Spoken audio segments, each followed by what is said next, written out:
Complaints दिया था, election commission Delhi को भेजा था, महाराष्ट्र इलेक्शन कमीशन को भेजा था, यहाँ के आरओ को दिया था, कलेक्टर को दिया था, पुलिस कमिश्नर को दिया था कि किस तरीके से भरत नगर इलाके के अंदर पूरा पोलिंग बूथ को है तो कैप्चर किया गया था।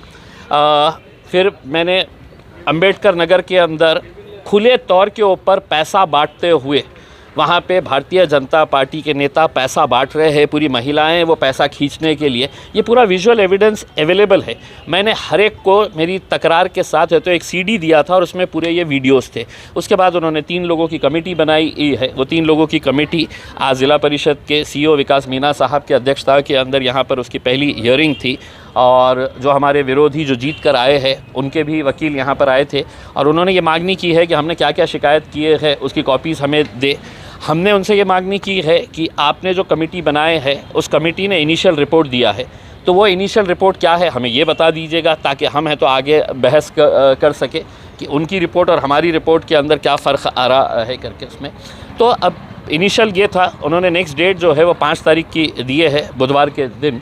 तो उस दिन है तो हमारे पास पूरे कॉपीज़ आ जाते हैं, तो फिर आगे क्या होता है देखेंगे। ईवीएम का जो मामला चल रहा है, देखिए मेरा ये कहना है कि लोकशाही के अंदर लोगों को जो चाहिए होता है वो देना चाहिए करके, लेकिन भारतीय जनता पार्टी को अगर ऐसा लगता है कि हमारा काम जो है सिर्फ ईवीएम से बनने वाला है, तो मेरा ये कहना है एक इलेक्शन उठा के फेंक दीजिए ना ईवीएम को। देश को आज़ाद हुए, देश को स्वतंत्र हुए 76 साल हो गए हैं। इससे पहले हम बैलेट पेपर के ऊपर ही इलेक्शन कराते थे।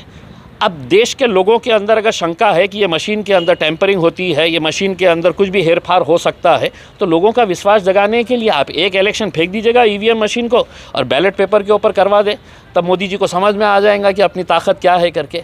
लेकिन ज़बरदस्ती लोगों के ऊपर ये करना कि नहीं हम आपको इलेक्शन ईवीएम मशीन के ऊपर ही करना पड़ेगा, तो कहीं ना कहीं आपका इंटरेस्ट उसके अंदर नज़र आता है। तो महाराष्ट्र में महाविकास आघाड़ी जो है ईवीएम के खिलाफ खड़े होने वाले एमआईएम पार्टी उनके साथ जाने। देखिए हम जनता की आवाज़ के साथ है, सिर्फ महाविकास आघाड़ी की बात क्यों कर रहे हैं इसके अंदर।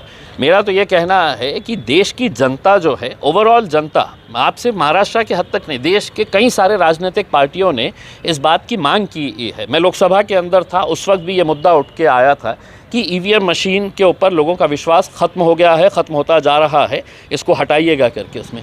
लेकिन सरकार अड़ी है, हम भी लोगों की जो भावना है उसके साथ खड़े हैं और खड़े रहेंगे। आज अजमेर का जो मामला चल रहा है उस पर क्या?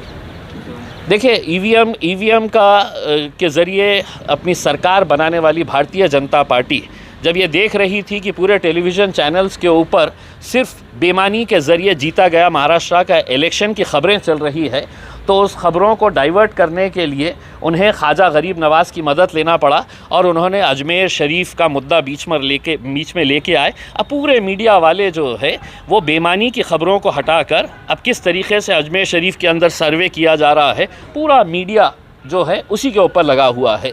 तो बेईमानी जो है वो सिर्फ भारतीय जनता पार्टी करती है ऐसा नहीं है।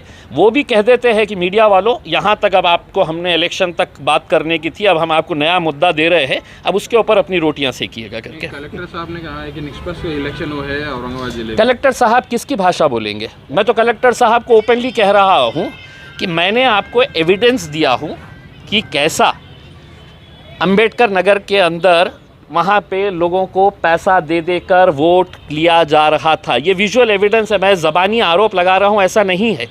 मैं आपको जवाहर नगर पुलिस स्टेशन के बिल्कुल सामने भारतीय जनता पार्टी के एडवोकेट डोनगांवकर, जिसके ऑफिस के अंदर सिर्फ भारतीय जनता पार्टी के पोस्टर्स और उनके नेताओं की तस्वीरें लगी हुई थी, वो मुस्लिम महिलाओं को बुलाकर 1-1 हज़ार रुपये, 1.5-1.5 हज़ार रुपये देकर इंक लगाने का काम कर रहे थे।